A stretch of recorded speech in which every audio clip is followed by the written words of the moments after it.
ಧೈರ್ಯಂ ಸರ್ವತ್ರ ಸಾಧನಂ.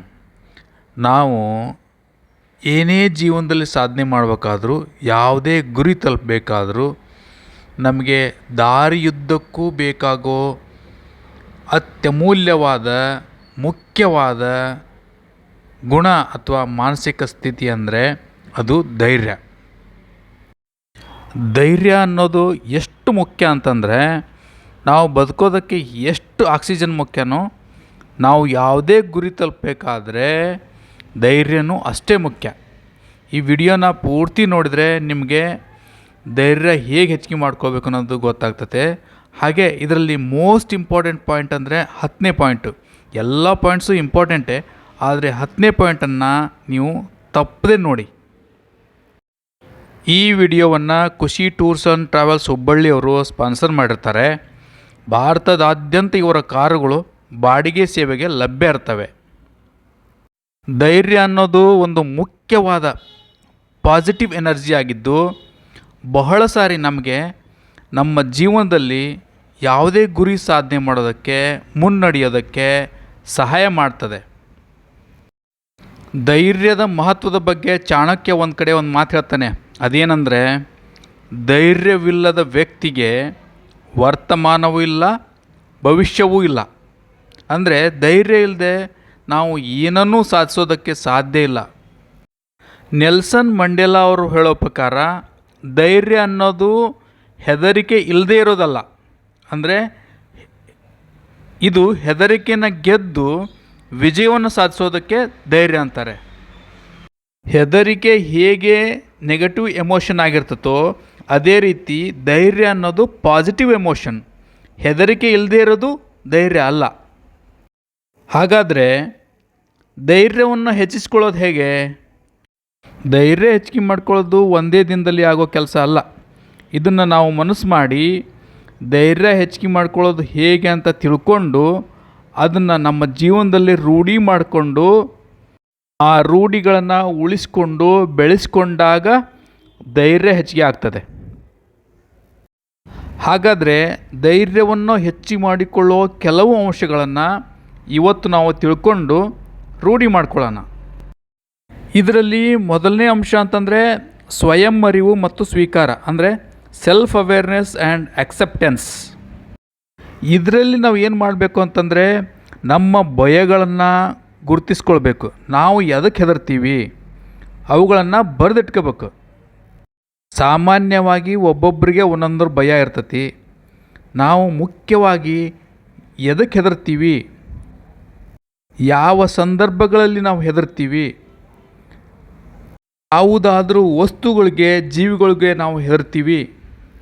ಹೀಗೆ ಭಯದ ಮೂಲ ಕಾರಣಗಳನ್ನು ತಿಳ್ಕೊಂಡು, ಇವು ಏನಾದರೂ ನಮ್ಮ ಹಳೆಯ ಅನುಭವದ ಕಾರಣನೋ, ಸಾಮಾಜಿಕ ಸ್ಥಿತಿಗತಿಗಳೇನಾದರೂ ಕಾರಣನೋ, ನಮಗೆ ನಮ್ಮ ವೈಯಕ್ತಿಕ ಅಥವಾ ಕೌಟುಂಬಿಕ ಅಭದ್ರತೆ ಏನಾದರೂ ನಮ್ಮ ಭಯಕ್ಕೆ ಕಾರಣನೋ, ನಾವೇನಾದರೂ ಮಾನಹಾನಿ, ಪ್ರಾಣಹಾನಿ, ಧನಹಾನಿ ಇಂಥವೇನಾದರೂ ನಮಗೆ ಭಯಗಳು ಏನಾದರೂ ಇವೆಯೋ, ಅಥವಾ ಕೆಲವೊಬ್ಬರಿಗೆ ಫಿಯರ್ ಆಫ್ ಫೇಲ್ಯೂರ್ ಅಂದರೆ ಸೋಲಿನ ಭಯ ಇರ್ತತಿ. ಆ ಥರ ಯಾವುದಾದ್ರೂ ನಮ್ಮಲ್ಲಿ ಭಯಗಳು ಇದ್ದಾವೋ, ನಮ್ಮ ಭಯಕ್ಕೆ ಏನೇ ಕಾರಣ ಇರಲಿ, ಆ ಕಾರಣ ಯಾವ ಅನ್ನೋದನ್ನು ನಾವು ಮೊದಲು ತಿಳ್ಕೊಬೇಕಾಗ್ತದೆ. ಆಮೇಲೆ ಭಯ ಅನ್ನೋದು ಒಂದು ಸಹಜ ಭಾವನೆ, ಸಹಜ ಗುಣ. ಇದನ್ನು ನಾವು ಒಪ್ಕೋಬೇಕಾಗ್ತದೆ. ಇದು ಎಲ್ಲರಲ್ಲಿ ಇರ್ತತಿ. ಭಯ ನಮ್ಮಲ್ಲಿ ಅಷ್ಟೇ ಐತಿ ಅನ್ನೋದನ್ನು ನಾವು ಮನಸ್ಸಿನಿಂದ ತೆಗೆದು ಹಾಕಬೇಕಾಗ್ತದೆ. ಭಯವನ್ನು ಒಪ್ಕೋಬೇಕು, ಆದರೆ ಭಯದ ಜೊತೆನೇ ನಾವು ಜೀವನ ಮಾಡೋದ್ರಿಂದ ನಮ್ಮ ಶಕ್ತಿ ಕಡಿಮೆ ಆಗ್ತದೆ. ಜಗತ್ತಿನಲ್ಲಿ ಎಲ್ಲ ಅಥವಾ ಬಹುಶಃ ಎಲ್ಲ ಸಮಸ್ಯೆಗಳಿಗೆ ಪರಿಹಾರ ಇರ್ತವೆ. ಭಯದ ಕಾರಣ ಏನು ಅಂತ ತಿಳ್ಕೊಂಡು ಅವುಗಳಿಗೆ ಸೂಕ್ತ ಪರಿಹಾರ ಕಂಡುಕೊಳ್ಳೋದ್ರಿಂದ ನಮ್ಮ ಧೈರ್ಯವನ್ನು ನಾವು ಹೆಚ್ಚು ಮಾಡಿಕೊಂಡು ಭಯವನ್ನು ಓಡಿಸ್ಬೋದು. ಭಯವನ್ನು ಹೆಚ್ಚಿಸ್ಕೊಳ್ಳೋದ್ರಲ್ಲಿ ಎರಡನೇ ಅಂಶ ಅಂತಂದರೆ, ನಾವು ಸಣ್ಣ ಸಣ್ಣ ಗುರಿಗಳನ್ನು ಇಟ್ಕೊಳ್ಳೋದು. Set small achievable goals. ನಾವು ಯಾವುದೇ ಗುರಿಗಳನ್ನು ಬೆನ್ನು ಹತ್ತಿದಾಗ ಒಮ್ಮೆಲೆ ದೊಡ್ಡ ಕೆಲಸಕ್ಕೆ ಕೈ ಹಾಕಿಬಿಡ್ಬಾರ್ದು. ಇದರಿಂದ ಏನಾಕತಿ ಅಂದರೆ ಫಿಯರ್ ಆಫ್ ಫೇಲ್ಯೂರ್ ಸ್ಟಾರ್ಟ್ ಆಗಿಬಿಡ್ತೈತಿ. ಅಂದರೆ ನಾವು ಎಲ್ಲಿ ಸೋತು ಬಿಡ್ತೀವೋ ಅನ್ನೋದು ಸ್ಟಾರ್ಟ್ ಆಗಿಬಿಡ್ತೈತಿ. ಅದಕ್ಕೋಸ್ಕರ ನಾವೇನು ಮಾಡ್ಬೇಕಂದ್ರೆ ಸಣ್ಣ ಸಣ್ಣ ಗುರಿಗಳನ್ನ ಇಟ್ಕೊಂಡು ದೊಡ್ಡ ಗುರಿಯನ್ನು ಸಣ್ಣ ಸಣ್ಣ ಭಾಗಗಳಾಗಿ ಮಾಡಿಕೊಂಡು ಒಂದೊಂದೇ ಹೆಜ್ಜೆ ಇಡ್ತಾ ಒಂದೊಂದೇ ಸಾಧನೆ ಮಾಡ್ತಾ ಸಣ್ಣ ಸಣ್ಣ ಅಚೀವ್ಮೆಂಟ್ಗಳನ್ನು ಮಾಡ್ತಾ ಹೇಗೆ ನಾವು ಸಾವಿರಾರು ಮೈಲಿ ದೂರ ದಾರಿನ ಒಂದೊಂದೇ ಹೆಜ್ಜೆ ಇಟ್ಟು ಹೇಗೆ ಮುಂದೆ ಹೋಗ್ತೀವೋ ಅದೇ ಥರ ಸಣ್ಣ ಸಣ್ಣ ಗುರಿಗಳನ್ನು ಇಟ್ಕೊಂಡು ಸಾಗೋದ್ರಿಂದ ಧೈರ್ಯ ಹೆಚ್ಚಿಗೆ ಆಗ್ತದೆ. ಹಾಗೆ ನಮ್ದು ಏನೇ ಹೆದರಿಕೆ ಇರಲಿ ಅವನ್ನ ನಿಧಾನವಾಗಿ ಗ್ರ್ಯಾಜುಯಲಿ ಎದುರಿಸಿ ನಮ್ಮ ಹೆದರಿಕೆಯನ್ನು ದೂರ ಮಾಡ್ಕೊಳ್ಳೋದ್ರಿಂದ ನಮ್ಮ ಧೈರ್ಯ ಹೆಚ್ಚಿಗೆ ಆಗ್ತದೆ. ಹಾಗೆ ನಾವು ಏನು ಮಾಡ್ಬೇಕಂತಂದರೆ ನಮ್ಮ ಸಣ್ಣ ಸಣ್ಣ ಗೆಲುವುಗಳೇನಿರ್ತಾವಲ್ಲ, ಏನೇ ಮಾಡಲಿ ನಾವು ಸಣ್ಣ ಸಣ್ಣ ಅಚೀವ್ಮೆಂಟ್ಸ್ ಏನಿರ್ತಾವಲ್ಲ ಅವುಗಳನ್ನು ಸೆಲೆಬ್ರೇಟ್ ಮಾಡಬೇಕು, ಅವುಗಳನ್ನು ಸಂಭ್ರಮಾಚರಣೆ ಮಾಡಬೇಕು. ಇದರಿಂದ ಏನಾಕತಿ ಅಂತಂದರೆ ನಮ್ಮ ಧೈರ್ಯ ನಮ್ಮ ಮೈಂಡ್ನಲ್ಲಿ ವೃದ್ಧಿ ಆಗ್ತದೆ.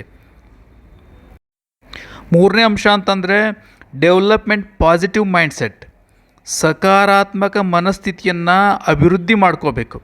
ನಮ್ಮಲ್ಲಿ ನಾವು ಧನಾತ್ಮಕವಾಗಿದ್ದು ನಮ್ಮ ಬಗ್ಗೆ ನಾವು ಧನಾತ್ಮಕ ಚಿತ್ರಣವನ್ನು ಬಿಂಬಿಸ್ಕೊಂಡು ನಮ್ಮ ನಂಬಿಕೆಗಳನ್ನು ಬಲಪಡಿಸಿಕೊಂಡು ನಮ್ಮ ಯಶಸ್ಸಿನ ಚಿತ್ರಣವನ್ನು ಆಗಾಗ ಕಾಣ್ತಾ ಇರಬೇಕು. ಅದರಿಂದ ಏನಾಕತಿ ಅಂದರೆ ಆತ್ಮವಿಶ್ವಾಸ ಬೆಳಿತೈತಿ, ಧೈರ್ಯ ಬೆಳಿತೈತಿ, ಸುಲಭವಾಗಿ ನಾವು ಯಶಸ್ಸನ್ನು ಕಾಣಬಹುದು.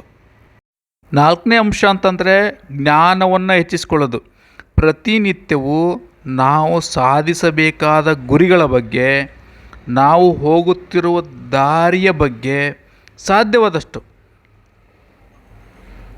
ಹೆಚ್ಚು ಜ್ಞಾನವನ್ನು ಸಂಪಾದಿಸುವುದು. ಆ ಜ್ಞಾನದಿಂದ ಏನಾಕತಿ ಅಂತಂದರೆ ನಮ್ಮಲ್ಲಿರೋ ಭಯ ದೂರ ಆಗ್ತತಿ, ಧೈರ್ಯ ಹೆಚ್ಚಿಗೆ ಆಗ್ತತಿ. ಧೈರ್ಯ ಇದ್ದರೆ ಏನು ಬೇಕಾದರೂ ಮಾಡ್ಬೋದು. ಧೈರ್ಯ ಹೆಚ್ಚಿಗೆ ಮಾಡ್ಕೊಳ್ಳೋದಕ್ಕೆ ಮುಂದಿನ ಅಗತ್ಯ ಅಂತಂದರೆ ಎಂಬ್ರೇಸ್ ಫೇಲ್ಯೂರ್, ಅಂದರೆ ಸೋಲನ್ನು ಒಪ್ಕೊಳ್ಳೋದು. ಸೋಲುಗಳು ಏನಿದಾವಲ್ಲ ಇವು ನಮಗೆ ದೊಡ್ಡ ದೊಡ್ಡ ಗುರಿಗಳನ್ನು ಸಾಧನೆ ಮಾಡೋಕ್ಕೆ ಹೊರಟಾಗ ಸಾಮಾನ್ಯವಾಗಿ ಸಿಗುವಂಥ ಪಾಠಗಳು, ಅನುಭವಗಳು. ನಮಗೆ ಯಾವತ್ತಾದರೂ ಸೋಲಾದರೆ ಇಟ್ಸ್ ಓಕೆ ಅಂತ ಹೇಳಿ ನಾವು ಸೋಲನ್ನು ಒಪ್ಕೊಂಡು ಅದರಿಂದ ಪಾಠವನ್ನು ಕಲಿತು ಮುಂದೆ ಹೋಗೋದನ್ನು ರೂಢಿ ಮಾಡಿಕೊಂಡ್ರೆ ನಮಗೆ ನಮ್ಮ ಜೀವನದಲ್ಲಿ ಧೈರ್ಯ ಹೆಚ್ಚಿಗೆ ಆಗ್ತದೆ. ಧೈರ್ಯ ಹೆಚ್ಚಿಗೆ ಮಾಡ್ಕೊಳ್ಳೋದಕ್ಕೆ ಬೇಕಾಗಿರೋ ಮುಂದಿನ ಅಂಶ ಅಂತಂದರೆ ಬೇರೆಯವರಿಂದ ಬೆಂಬಲ ಪಡೆಯೋದು, ಸೀಕಿಂಗ್ ಸಪೋರ್ಟ್ ಫ್ರಮ್ ಅದರ್ಸ್. ದೊಡ್ಡವರಿಂದ, ಸಾಧಕರಿಂದ ಅಥವಾ ಟೆಕ್ನಾಲಜಿ, ಗೂಗಲ್, ಚಾಟ್ GPT ಮುಂತಾದವುಗಳಿಂದ ಮಾರ್ಗದರ್ಶನ ಪಡೆಯೋದು. ನಮಗೆ ಸಹಾಯವಾಗುವ ಗುಂಪುಗಳು, ಸಂಘಗಳು ಸಿಕ್ಕರೆ ಅವುಗಳನ್ನ ಸೇರ್ಕೊಳ್ಳೋದ್ರಿಂದ ಧೈರ್ಯ ಹೆಚ್ಚಿಗೆ ಮಾಡ್ಕೋಬೋದು. ಉದಾಹರಣೆಗೆ ಬಿಸ್ನೆಸ್ ಗ್ರೂಪ್ಗಳು, ಸಂಘಗಳು, ಅಸೋಸಿಯೇಷನ್ಗಳು. ಧೈರ್ಯ ಹೆಚ್ಚಿಗೆ ಮಾಡ್ಕೊಳ್ಳೋದಕ್ಕೆ ಬೇಕಾಗಿರೋ ಮುಂದಿನ ಅಂಶ ಅಂತಂದರೆ ದೈನಂದಿನ ಜೀವನದಲ್ಲಿ ನಾವು ಧೈರ್ಯವಾಗಿರೋದನ್ನು ರೂಢಿ ಮಾಡ್ಕೊಳ್ಳೋದು. ನಾವು ಪ್ರತಿನಿತ್ಯ ಜೀವನದಲ್ಲಿ ಕಂಫರ್ಟ್ ಝೋನನ್ನು ಬಿಟ್ಟು ಸಾವಕಾಶವಾಗಿ ಹೊರಗೆ ಬಂದು ಧೈರ್ಯ ಬೆಳೆಸ್ಕೊಳ್ಳೋದು. ಅಂದರೆ ಸಣ್ಣ ಸಣ್ಣ ಹೊಸ ಹೆಜ್ಜೆಗಳನ್ನು ಮುಂದಿಡೋದಕ್ಕೆ ಪ್ರಯತ್ನ ಮಾಡೋದು. ಸಣ್ಣ ಸಣ್ಣ ಹೆಜ್ಜೆಗಳನ್ನು ಮುಂದೆ ಇಟ್ಟು ಸಣ್ಣ ಸಣ್ಣ ಹೆದರಿಕೆಗಳನ್ನು ಎದುರಿಸೋದ್ರಿಂದ ನಮಗೆ ಧೈರ್ಯ ಹೆಚ್ಚಿಗೆ ಆಗ್ತದೆ. ಧೈರ್ಯಂ ಸರ್ವತ್ರ ಸಾಧನಂ. ಮುಂದಿನ ಅಂಶ ಅಂತಂದರೆ ದೈಹಿಕ ಆರೋಗ್ಯವನ್ನು ಕಾಪಾಡಿಕೊಳ್ಳೋದು.